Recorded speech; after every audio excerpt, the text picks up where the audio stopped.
Hey everyone, Azim here. We are in Chapter 2, Slide 16. We've previously discussed different types of microscopes, compound light microscopes, and then to see with really high resolution inside of a cell, transmission electron microscopes, and then to see the surface of a cell, scanning electron microscopes. We've talked about some of the basic structures of the cell, like the plasma membrane, how its phospholipid bilayer structure allows for the passage of some molecules and then prevents other molecules from getting through unless they go through some specialized structures like proteins, transport proteins. There's other things that are found in the phospholipid bilayer, the plasma membrane, including cholesterol and I guess that's it. Phospholipids, cholesterol, and proteins. Those are the three major things that we've discussed. And then the inside of the cell is liquid. It's called cytosol, and that's where things float around and can move back and forth. So we're going to continue talking about the cell and structures, specifically structures that are inside of the cell. The main theme here is the idea that we have different compartments, different spaces within the cell. So the term for this is compartmentalization. And by having different compartments in the cell, we can get specialization. Compartmentalization leads to specialization. Just like I previously mentioned, the example of an assembly line factory, if you're making a car, in one room you make the chassis, in another room you make the engine block, in another room you put in the seats and the upholstery, in another room you paint the exterior. Every single room of a factory has a specialized task, and in doing so, it becomes much more efficient. This is the same idea. The same idea holds for a cell. A cell itself, created by the plasma membrane, is a compartment, so stuff is contained within it.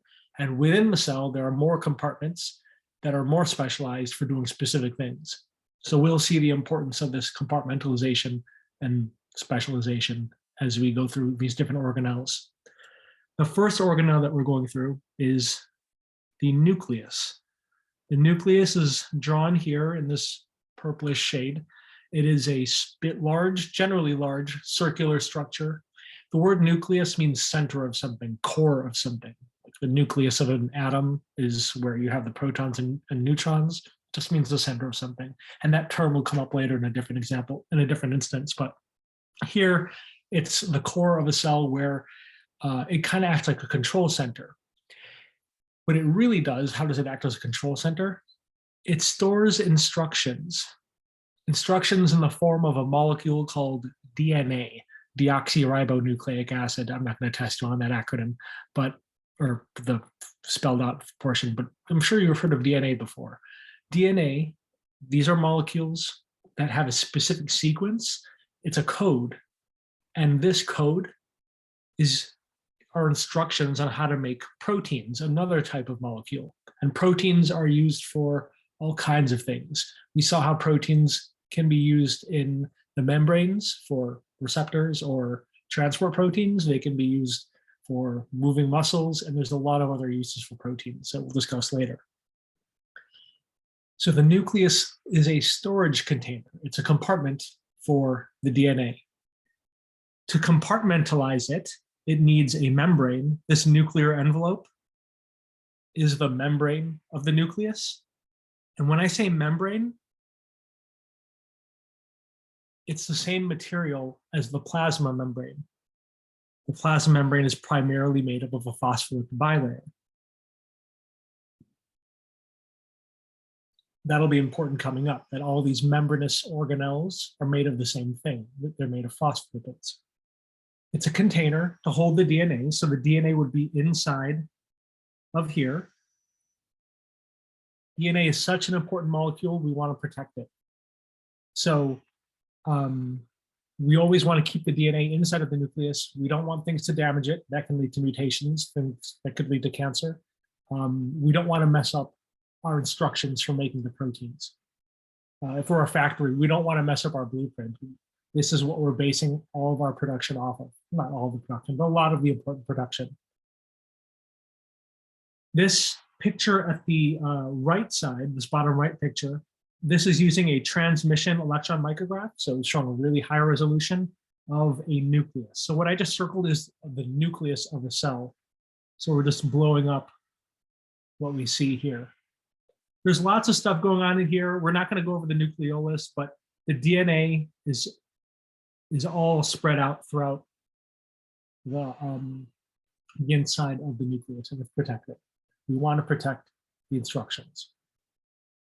The nucleus is a compartment for the DNA, the instructions, and therefore act as a control center. The next organelle is not actually membranous. They're called ribosomes. In the picture on the right side, it's all these little dots. And in this transmission electron micrograph down here, it's also these dots. There's a lot of them. And in this picture over here, it's these dots.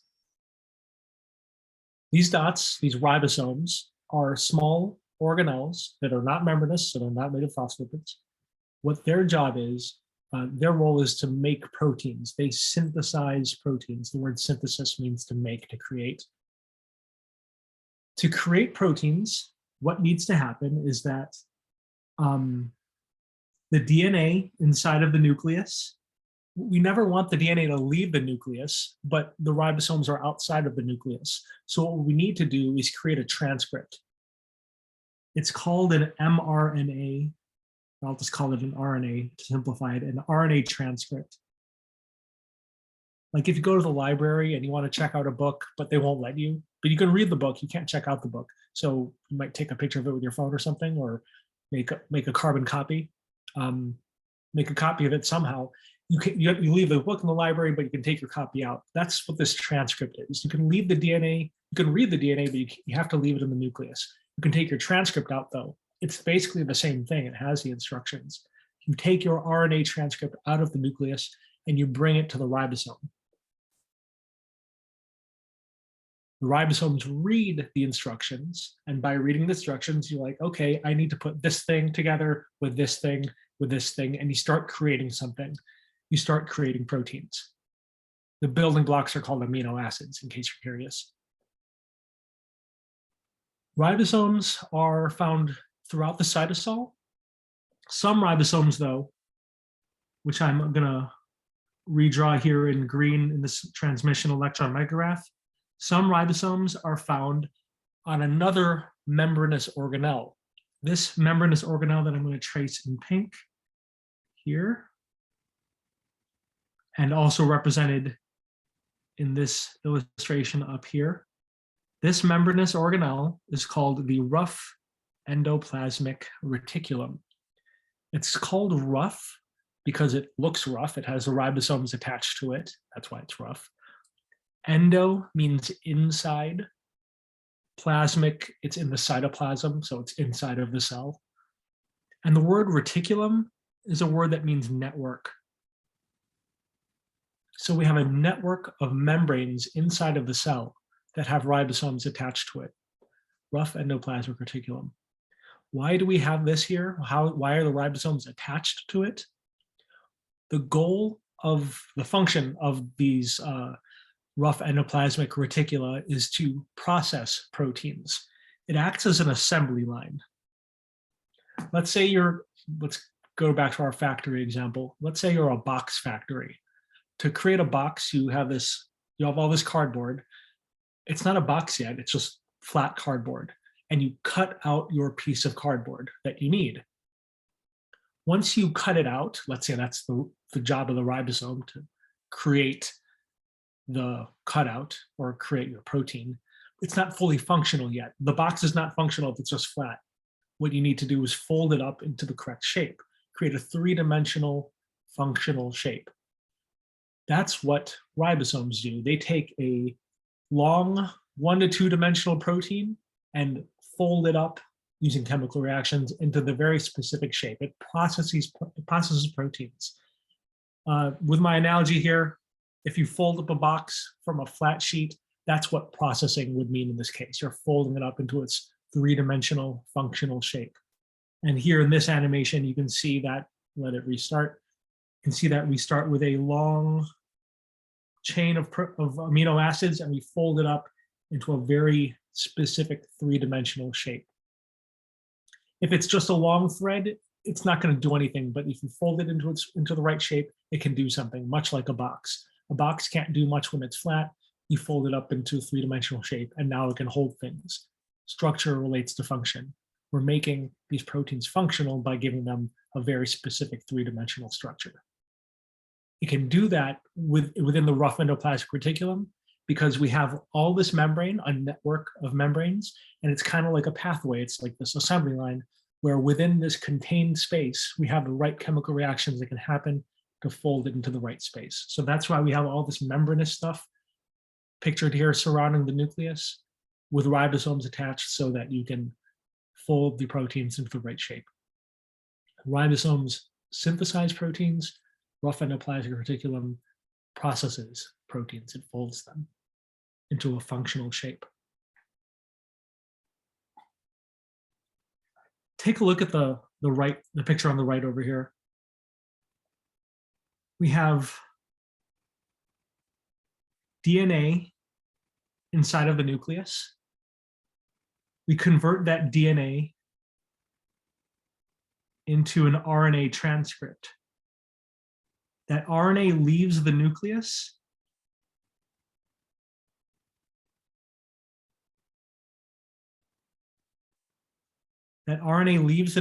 and finds a ribosome. I'm going to color the ribosomes. I'm going to color over them. They're here in purple.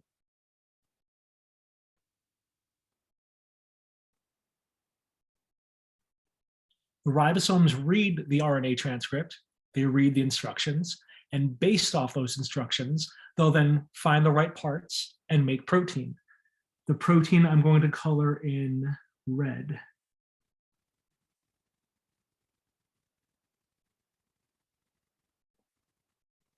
The protein in this example is within the rough endoplasmic reticulum.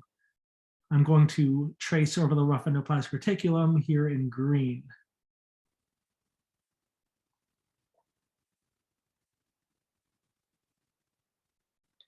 And within the rough endoplasmic reticulum, the protein can fold into its correct shape.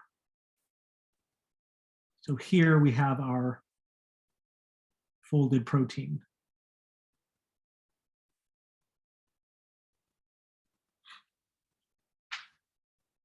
Once you've made your protein, once you've made your product, if you're a factory, the goal is now send it somewhere. You've made your product, ship it out somewhere else. Where are our proteins going to go? It depends. We have proteins that are needed elsewhere in the cell, so it could go somewhere else in the cytosol. It could be going to the membrane. We saw how proteins are found on the membrane. Some are receptors, some are transport proteins, and then there's others that we haven't discussed yet. But you can also cause secretions. You can release proteins from the cell.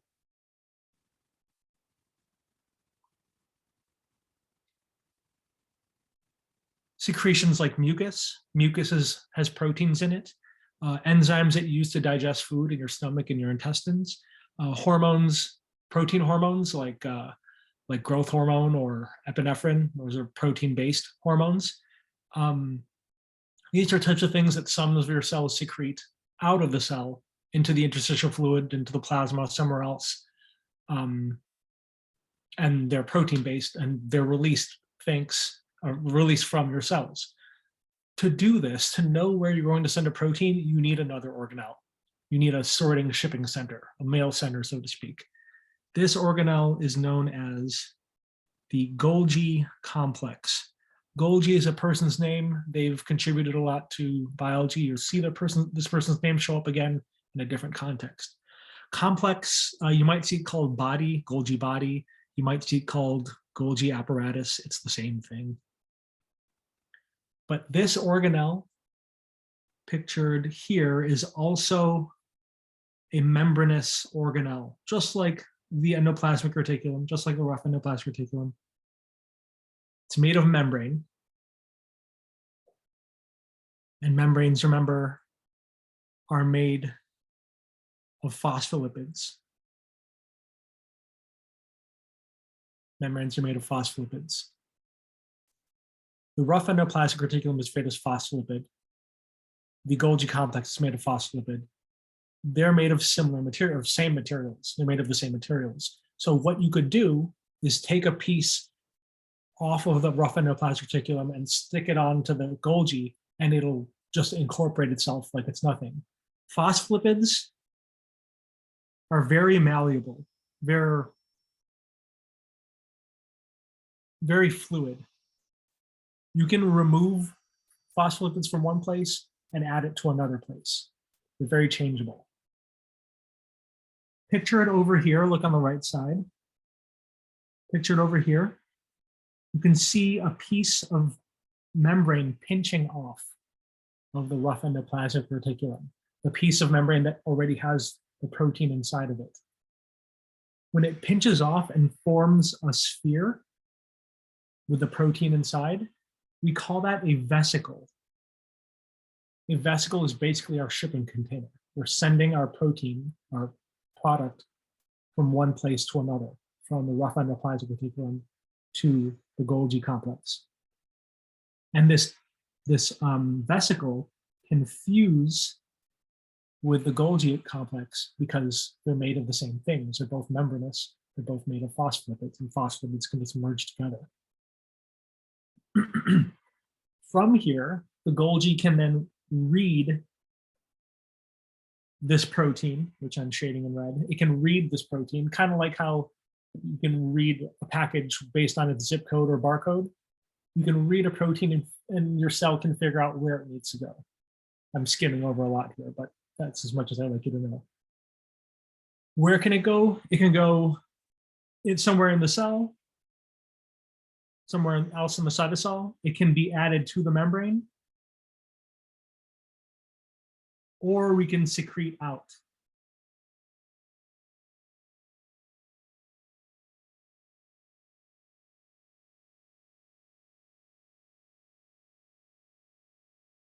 This process of secreting out, what's happening is that this vesicle, which is made of membrane, can fuse with the plasma membrane because it's made of the same thing.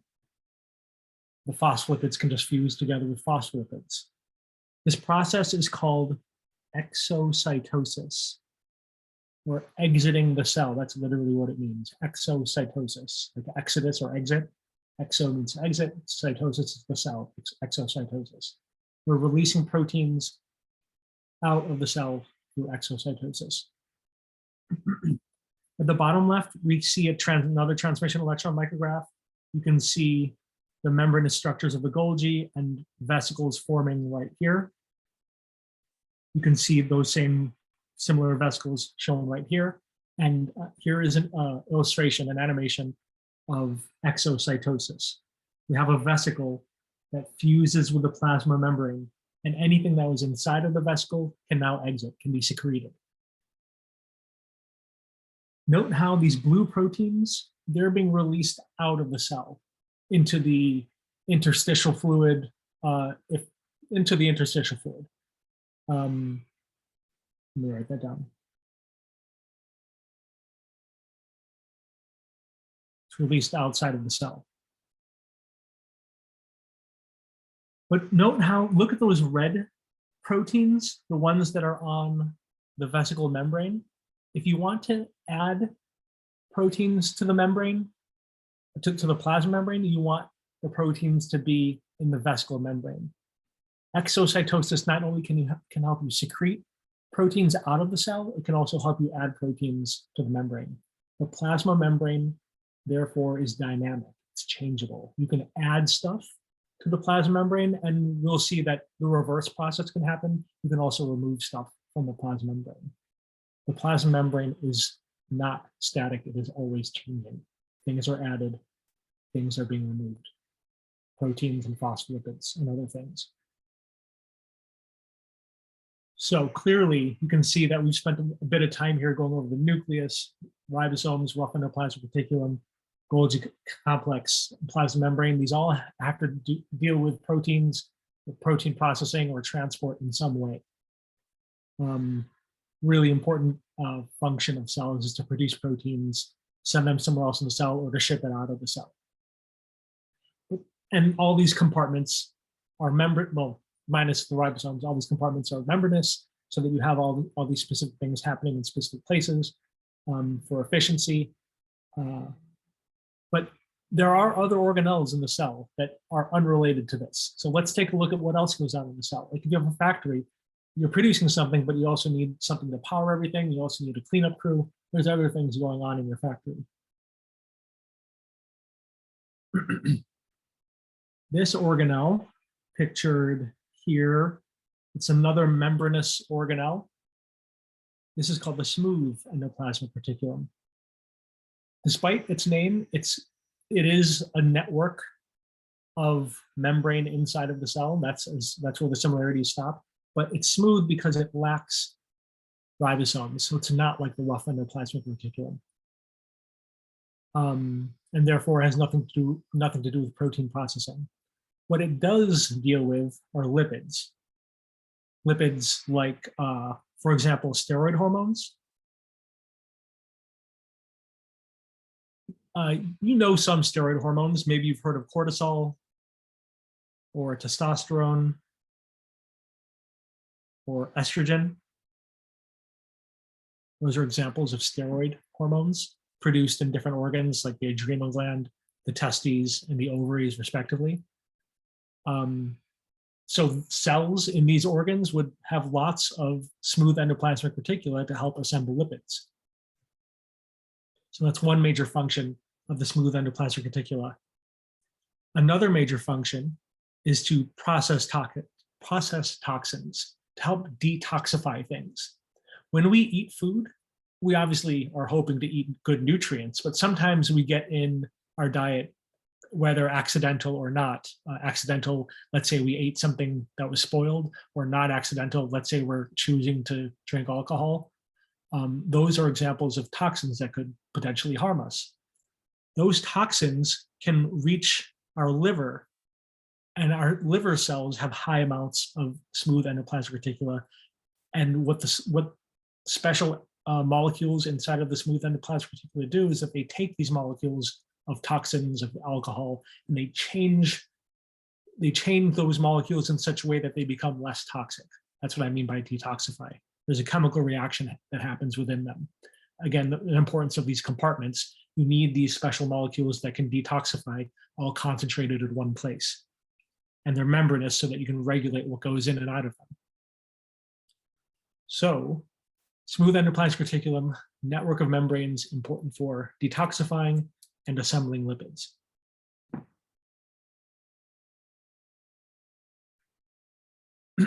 Another organelle is called the lysosome. Some just means body. The word lyse, the prefix lyse, L-Y-S-E, not L-I-C-E, not like the bug, but L-Y-S-E means to break something apart. So a lysosome is a specialized vesicle that helps break things down. It contains digestive enzymes. An enzyme is a molecule that helps with chemical reactions. Sometimes chemical reactions can break things down. So these are digestive enzymes. Pictured here is a cell, and here is the lysosome. And inside the lysosome, you have digestive enzymes. What are we breaking down? Most cells need them because you just need to break down old organelles. Anytime you have any kind of machinery, physical machinery in a factory, they wear down. They need to be replaced. Similarly, organelles inside of our cells, they also wear down. They don't last forever. You need to replace them. We want to recycle them. These lysosomes act like a junkyard. They break down old organelles, use those phospholipids, proteins, and other molecules, and use them to make new ones or make something else. So all cells have lysosomes. Sometimes we can break down foreign materials, and I say sometimes because there are certain cells, white blood cells. Another word for white blood cells are leukocytes, and really it's some leukocytes. We'll get into those details later, but some leukocytes can eat up foreign materials, say bacteria, like what's pictured right here. Some cells can eat up bacteria and destroy them. The term for eating up something that's outside of you, so a leukocyte eating up a bacterium, that process is called phagocytosis. Phago means to eat, phagocytosis. It's like the opposite of it's the opposite of exocytosis. So it's a form of endocytosis. Here you can see endocytosis happening. It's the reverse animation of what you saw earlier. The membrane is pinching in and forming a vesicle. That's what's happening here. The membrane is pinching in and forming a vesicle.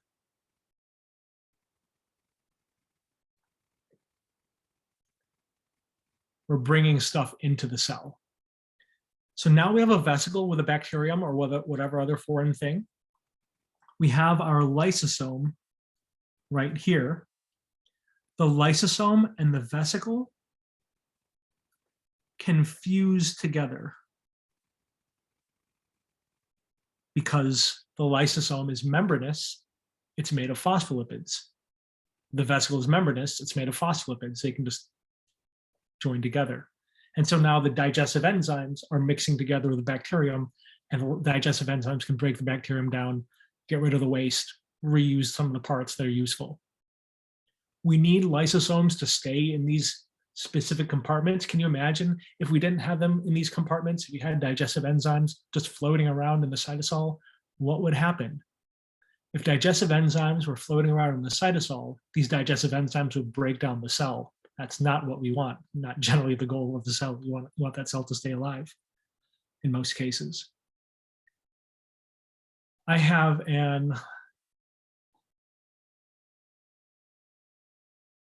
animation that shows that here in purple is a lysosome, and the bacterium is getting eaten and dissolved. And then here is an actual micrograph. Here's the bacteria. It's moving fast, but bacteria, and then the white blood cell is chasing, it's chasing, and finally engulfs it. Let that replay.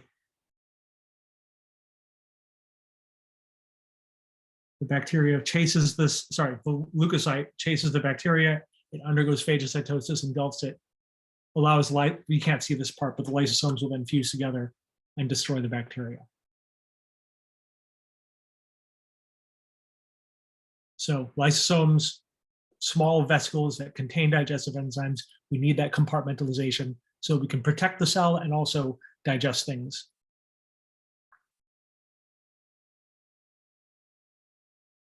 Another organelle, membranous also. This is called the mitochondrion, plural mitochondria.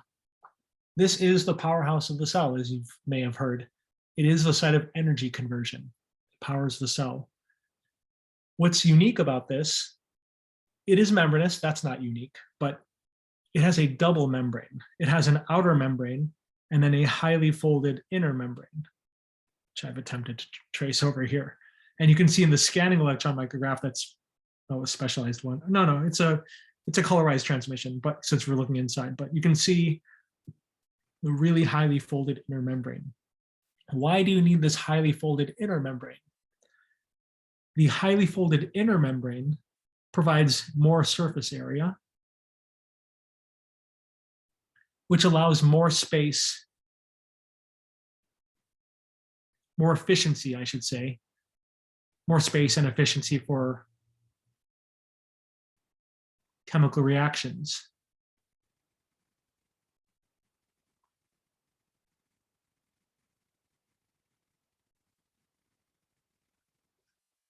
There's more space, more surface for chemical reactions to occur in a small area, so it's efficient. What chemical reactions are happening here? It's a group of chemical reactions collectively known as cellular respiration. Cellular respiration, this is the set of chemical reactions that happen in mitochondria that lead to the production of molecules of ATP. What is ATP? These are just energy molecules. They have a high amount of energy that our cells can use. Without going into much more detail, you can learn more about this in Gen Bio and physiology, or we can talk about it later, but because it's not the focus. But the main point is that you have a highly folded inner membrane that allows for more production of ATP. Structure of the mitochondria relate to their function. And so you have a lot of these mitochondria inside of your cells. Think about muscles that need to work all the time, like your heart. Your heart has tons of mitochondria, the heart cells. Your neurons in your brain are constantly working. They need like lots of mitochondria. If you're a marathoner or just do anything for a long period of time, the muscles that maintain your posture, those cells have a lot of mitochondria. They need to constantly produce energy or convert energy more accurately.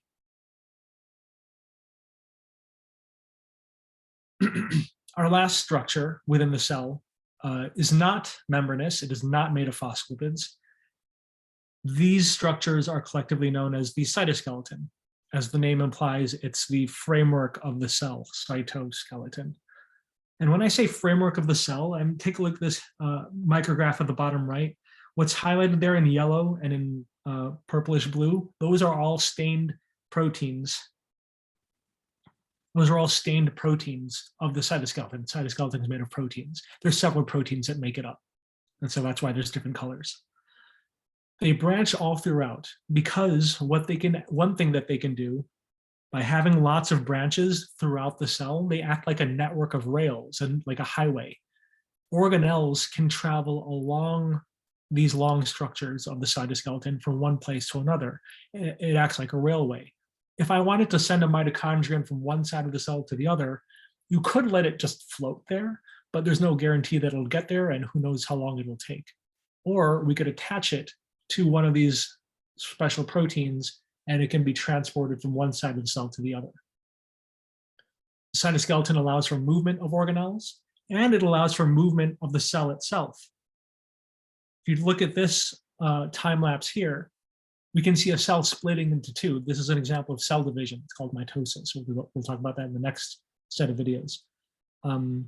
Here in this cell splitting, that the cell can split and move like this because of changes in the cytoskeleton. So unlike our adult skeletons, which don't really change much, at least in terms of gross anatomy, it does actually change a lot in terms of microscopic anatomy, but we don't really grow once we're adults. Our bones, our skeleton, cell skeletons, cytoskeletons can change a lot. They're very dynamic.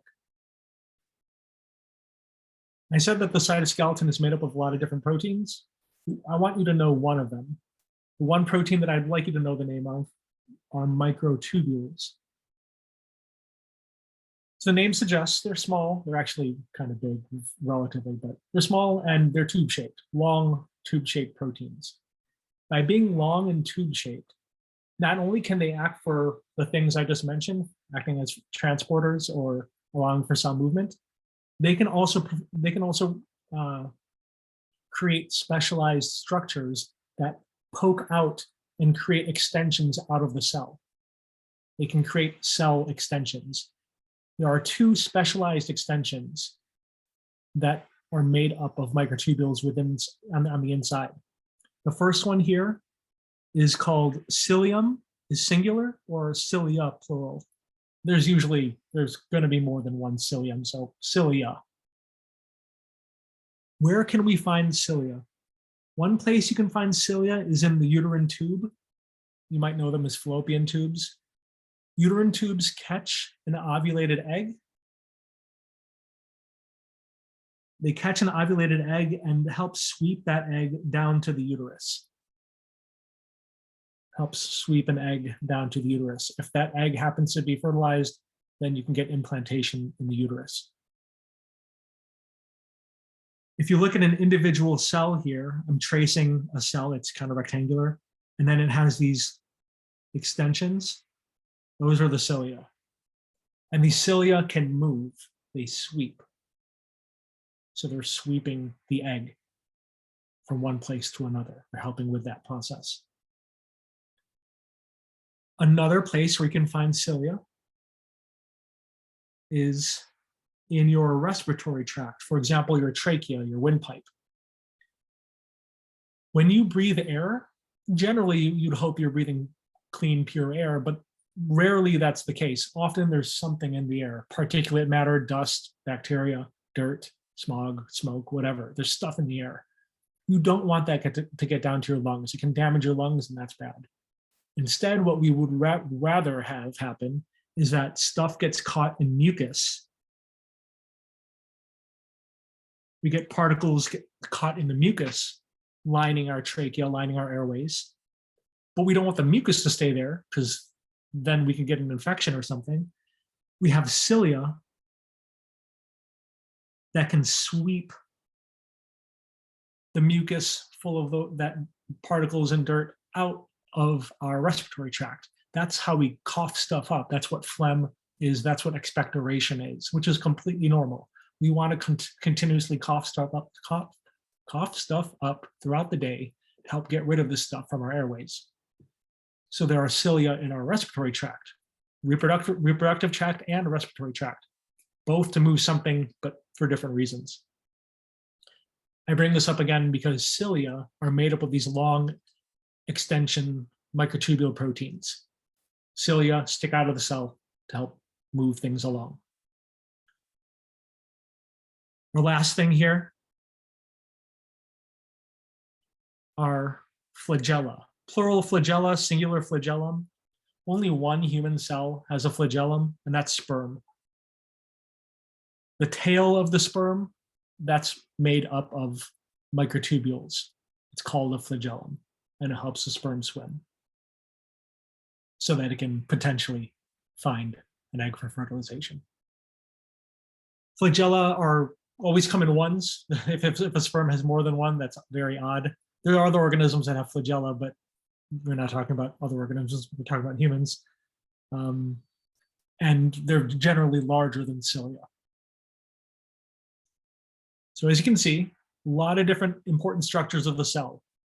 If your main goal is to produce something, so you got your ribosomes and rough endoplasmic reticulum and Golgi to help with that process. You've got the nucleus as a control center, but then you also need other things. You need mitochondria to help power your plant. You need the cleanup crew like the lysosomes. You need your security gate like your plasma membrane. All these things are working together to help keep your cells alive, and they're all specialized, and there are a lot of different compartments to help with that specialization. All right, that's the end of chapter 2. In the next chapter, we'll be talking about mitosis and development, a little bit about development. Once again, if you have more questions, please ask me, leave comments in the discussion, rewatch this, pause it as needed, and turn on those subtitles if you want to hear something that I said quickly. Thank you so much. I'll see you in the next video.